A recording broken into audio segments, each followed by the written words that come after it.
Data dari Badan Pusat Statistik menunjukkan kegiatan tersebut masih tetap dilakukan sejak pemerintah melakukan pemberhentian ekspor pasir. Kalau di 2003, 3,8 juta ton pasir terjual, 9,6 juta dolar Amerika Serikat. Di tahun 2004, 3,02 juta ton pasir terjual, 6,2 juta dolar. Dan di 2005, 3,3 juta ton pasir terjual dengan nilai transaksi 8,9 juta dolar Amerika Serikat. Lalu, aktivitas ekspor pasir kembali terjadi di 2019. Ada 16 ton pasir dengan nilai transaksi 440.000 dolar Amerika Serikat. Badan Pusat Statistik tidak mencatat adanya kegiatan ekspor pasir laut atau nihil pada 2020 hingga 2022. Pemerintah kembali membuka keran ekspor pasir laut setelah dilarang sejak tahun 2003 lewat PP nomor 26 tahun 2023. Apa alasan dibalik keputusan ini dan bagaimana dampaknya bagi lingkungan? Kita akan bahas setelah informasi ini. Pemerintah kembali membuka keran ekspor pasir laut setelah dilarang sejak tahun 2003 melalui PP nomor 26 tahun 2023.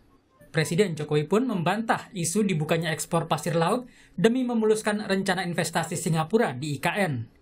Menurut Presiden, peraturan pemerintah soal ekspor pasir laut hasil sedimentasi dilakukan karena mengganggu pelayaran dan terumbu karang.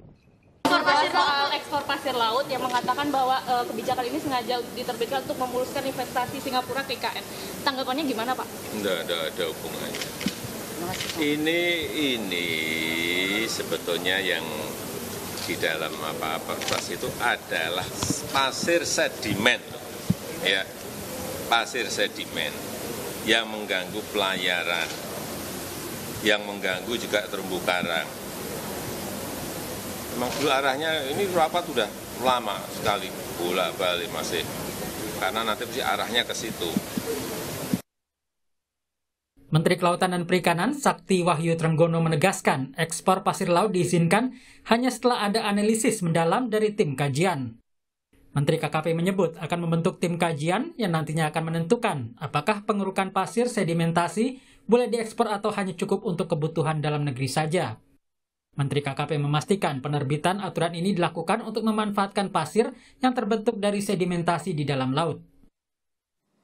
Nah, atas dasar itu terbitlah PP. Boleh kalau diperbolehkan untuk reklamasi, diperbolehkan yang diperbolehkan untuk reklamasi, maka reklamasinya harus menggunakan pasir sedimentasi atau hasil sedimentasi. Kenapa? Karena Indonesia ini adalah pertemuan arus yang selalu akibat dari peristiwa oseanografi. Ini ahli-ahlinya ada di BRSDM, ya, ada ahli-ahlinya di situ, bahwa akibat dari peristiwa oseanografi itulah terlahir yang namanya sedimentasi. Sedimentasi ini boleh digunakan, tapi ada syaratnya. Di dalam PP itu disebutkan ada syaratnya.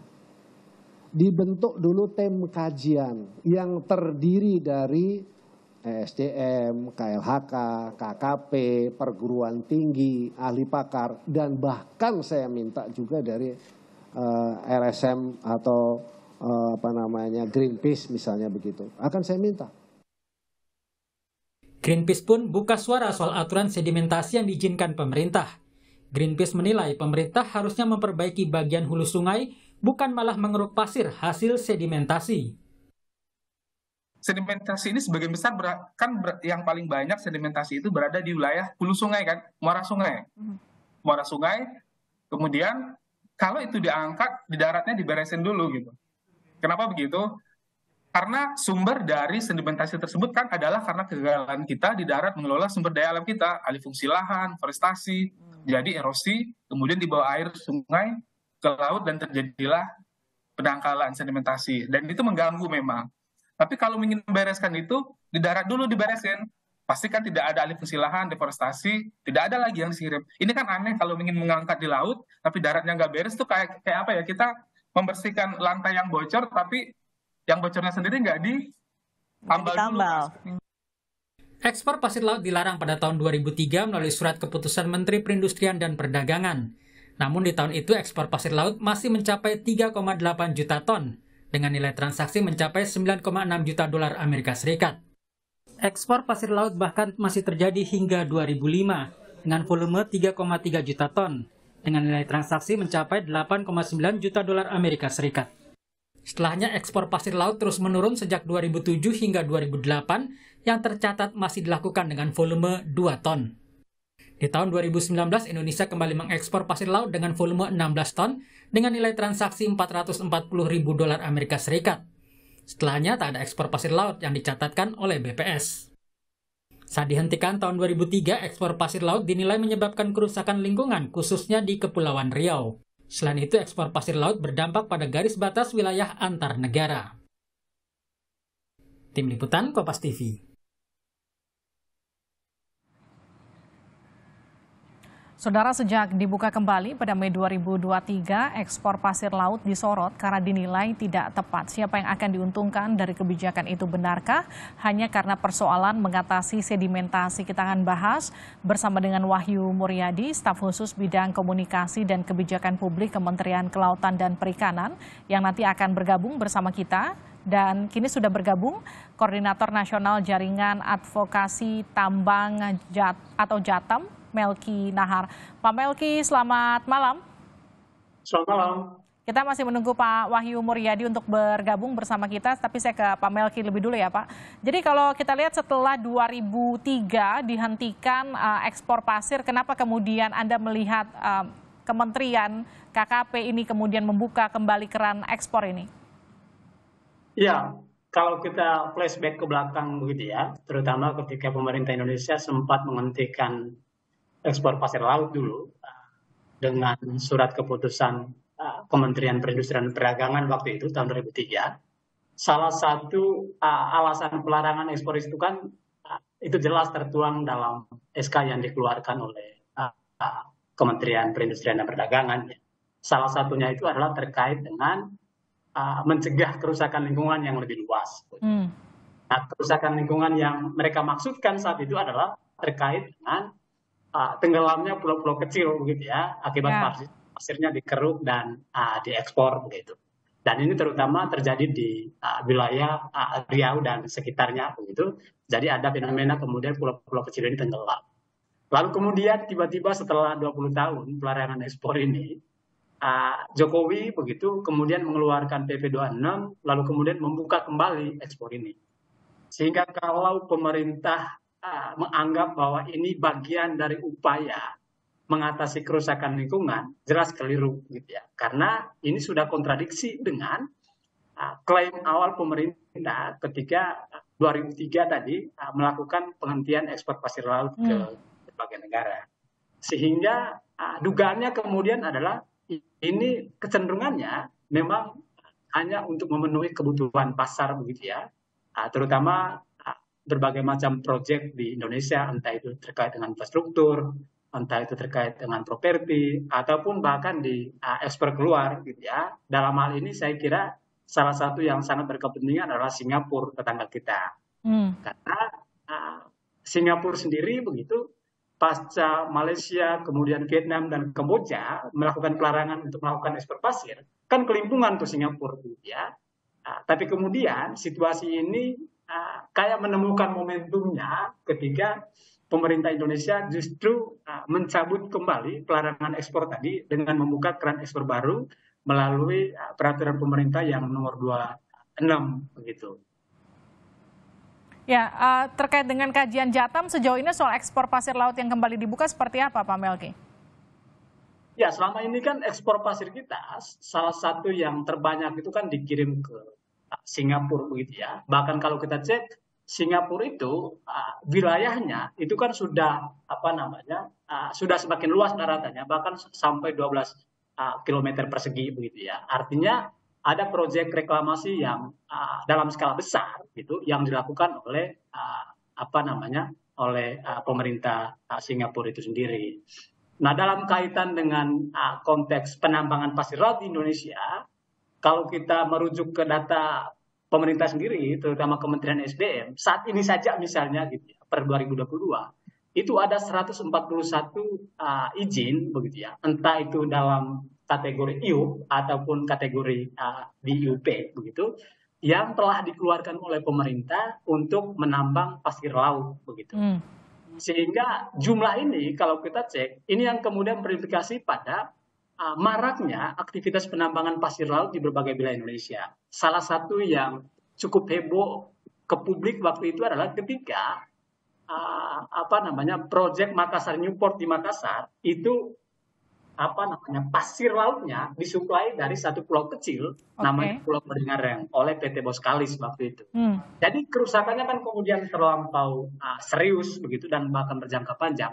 Lalu kemudian situasi ini justru diperparah dengan pemerintah kembali membuka keran ekspor tadi, yang kemudian jelas ini implikasinya akan terus memperluas wilayah ekstraksi. Pak Melki, tapi kan pemerintah menyatakan sebelum betul-betul dibuka, sekarang pemerintah akan melakukan kajian lebih dulu. Jadi artinya ini nggak semata-mata tiba-tiba kebijakannya muncul dan langsung diterapkan begitu. Sebetulnya bagi kita publik ini kan, kebijakan ini sebetulnya kan tiba-tiba begitu ya. Jadi proses dalam pengambilan kebijakan selama ini kalau kita cek kan cenderung tertutup begitu ya, bahkan rentan dengan konflik interest begitu. Sehingga ketika pemerintah menyatakan bahwa akan dilakukan kajian, pernyataan itu baru terjadi ketika muncul penolakannya masif dari publik ya. Karena publik sendiri dia punya alasan mengapa kemudian bukan ekspor pasir yang dilakukan oleh pemerintahan Jokowi ini kemudian mengancam wilayah pesisir dan pulau-pulau kecil kita, mengancam ruang hidup nelayan, begitu. Yang saya kira semua itu relevan. Tapi kalau dikatakan ini Pak Melki, maaf saya potong, alasannya untuk penyelamatan lingkungan, utamanya soal sedimentasi, kemudian justru mempermudah akses pelayaran, itu kan beberapa narasi yang dibangun. Itu menurut Anda gimana? Ya, pertanyaannya kan gini, sedimentasi yang diklaim oleh pemerintah itu, pemicunya apa selama ini? Kalau misalnya pemicunya akibat masifnya aktivitas destruktif di daratan, mengapa kemudian mekanisme penyelesaiannya tidak mulai dari wilayah daratan, gitu ya? Lalu kemudian masuk ke wilayah laut, tapi dengan cara melakukan penambangan atau menguruk, gitu ya? Bahkan salah satu klausulnya jelas, begitu ya, bahwa ini tujuannya untuk ekspor. Sehingga saya kira sangat tidak rasional ketika pemerintah menyatakan bahwa ini untuk untuk perbaikan kualitas lingkungan kita yang sudah sangat rusak begitu ya. Mestinya pemerintah itu fokus ke hulu persoalannya apa yang kemudian menyebabkan sedimentasi itu terjadi. Jadi ini kayak ada itu kayak ngeles aja gitu pemerintahnya ketika terjadi resistensi dari publik kan. Jadi dia sama sekali tidak menyentuh akar persoalannya. Yang jadi pertanyaan kan kalau tadi kita membahas soal sedimentasi, kemudian target daerah mana saja kalau memang betul soal sedimentasi, Mas Melki, yang menurut Anda masuk akal untuk dijadikan target untuk ekspor pasir begitu ke depannya. Tapi nanti dijawabnya usai jeda. Kita juga masih menunggu Pak Wahyu dari KKP untuk ikut bergabung bersama kami di Sapa Indonesia Malam. Anda kembali bersama kami di Sapa Indonesia Malam. Sejak dibuka kembali pada Mei 2023, ekspor pasir laut disorot karena dinilai tidak tepat. Siapa yang akan diuntungkan dari kebijakan itu? Benarkah hanya karena persoalan mengatasi sedimentasi? Kita akan kembali membahasnya bersama dengan Pak Wahyu Muryadi, staf khusus bidang komunikasi dan kebijakan publik dari Kementerian Kelautan dan Perikanan. Pak Wahyu, selamat malam, sudah bergabung ya Pak? Pak Wahyu? Ya, selamat malam. Oke, malam. Ya. Kita juga masih bergabung bersama dengan Koordinator Nasional Jaringan Advokasi Tambang atau Jatam, Pak Melki Nahar. Pak Melki, saya ke Pak Wahyu dulu sekarang ya. Pak Wahyu, kalau secara khusus alasan dibalik dibukanya kembali ekspor pasir laut dari Indonesia itu apa Pak? Dari 2003 sudah ditutup, alasannya soal mencegah kerusakan lingkungan, tapi kenapa tiba-tiba 20 tahun kemudian dibuka? Iya, jadi mungkin narasi dibukanya kembali keran ekspor laut itu kurang tepat. Ya, kalau boleh saya koreksi, ini sebenarnya adalah kebijakan untuk istilahnya itu pengelolaan sedimentasi di laut, di mana dalam bahan baku dari sedimentasi itu unsur-unsurnya selain lumpur, termasuk juga material lain, termasuk juga diantaranya pasir. Nah, titik-titik sedimentasi inilah yang kemudian dimanfaatkan, dikelola, dibersihkan sedemikian rupa. Untuk alasan apa? Untuk yang dalam pandangan kami adalah untuk menyehatkan laut kita. Ini sesuai dengan misi dari pemerintah dalam ini KKP, yaitu harus menjaga, merawat, dan juga menjaga kesehatan laut kita sesuai dengan amanah Undang-Undang Kelautan pasal 56, Undang-Undang 32. Jadi yang juga tolong dikoreksi adalah jangan jump up langsung ke konklusi harus ekspor, enggak. Karena selain itu ranahnya adalah ranah kementerian yang lain, kami di sini fokusnya adalah penguatan sedimentasi. Titiknya nanti ditentukan oleh tim kajian dari para pakar dan tidak sembarangan, tidak boleh merusak lingkungan. Pak Wahyu, ini kalau disebut titik-titik yang sudah dikaji oleh tim pakar untuk kemudian ditargetkan jadi tempat eksplorasi karena mengalami sedimentasi, memang di mana saja Pak Wahyu? Oh belum, ini sedang dikaji. Jadi ada beberapa titik. Kalau di jurnal-jurnal ilmiah itu kan ada dari Teluk Lampung sampai ke Kepulauan Riau, bahkan di Teluk di Sentul Papua itu juga terjadi pengendapan yang namanya sedimentasi yang menurut jurnal ilmiah itu mengganggu biota laut kita. Tapi kalau kajiannya belum keluar, kenapa PP-nya sudah keluar, Pak Wahyu? Ya nggak apa-apa, PP-nya kenapa kalau PP-nya keluar? Apa yang kemudian mau diatur kalau kajiannya belum ada? Ya nanti kan diatur melalui peraturan menteri. Ini kan peraturan kaidah normatif untuk menentukan satu kebijakan, prinsipnya seperti itu. Di mana sedimentasi itu akan dikelola sedemikian rupa dimanfaatkan untuk kepentingan domestik ya, karena kebutuhan domestik yaitu banyaknya reklamasi yang sebuah keniscayaan itu luar biasa. Dan kalau soal kebutuhan domestik, soal pasir laut yang kemudian didapatkan dari eksplorasi sedimentasi ini, datanya juga sudah ada belum Pak? Ya ada, titik-titiknya ada. Itu kan nanti dikonfirmasi oleh para tim kajian yang dari para pakar lintas kementerian dan lembaga serta perguruan tinggi. Nah dari mereka lah nanti akan mengkaji dan memberikan rekomendasi mana titik ini yang diperbolehkan, mana yang tidak. Kalau tidak diperbolehkan, tidak rekomendasi oleh tim kajian, maka menteri ya bisa saya pastikan tidak akan mengeluarkan izin untuk pemanfaatan sedimentasi tersebut. Oke, Pak Wahyu, kalau ada anggapan begini. Tidakkah ini kemudian ada kaitannya dengan asumsi Presiden Jokowi menargetkan Singapura jadi investor di IKN sehingga kemudian ada timbal baliknya seperti itu? Tidak ada? Ya, setahu saya, boleh saya yakinkan Anda bahwa tidak ada urusan itu, tidak ada kaitan dengan pertemuan Pak Jokowi dengan Perdana Menteri Singapura, kemudian datangnya investor ke IKN. Ini cuma kebetulan momentumnya kok dilala kok pas. Sebenarnya ini sudah dikaji jauh-jauh hari, ya kan? Paling tidak 8 bulan yang lalu, baru dirumuskannya ditandatangani oleh beliau. Baru-baru aja gitu loh. Jadi nggak ada urusan, nggak ada hubungannya. Baik, Pak Melki, tanggapan Anda? Ya, jadi saya kira memang kalau kita bertanya ke pemerintah, pasti hampir seluruh alasannya, gitu ya, tidak masuk akal. Kira-kira begitu ya Pak Wahyu ya. Tetapi saya mau tegaskan begini, di PP 26 ini salah satu klausul di dalamnya itu kan jelas ya, soal pemanfaatan material sedimentasi tadi itu. Kita bicara terkait dengan reklamasi dalam negeri, ya. Ada terkait dengan pembangunan infrastruktur pemerintah, ada terkait dengan urusan pembangunan prasarana oleh pemerintah, bahkan di bagian akhir kalau kita cek pasal 9 ayat 2 itu juga dicantumkan terkait dengan poin ekspornya. Jadi saya kira clear begitu ya, di PP-nya sendiri clear bahwa memang salah satu orientasinya ditujukan untuk kepentingan ekspor itu sendiri.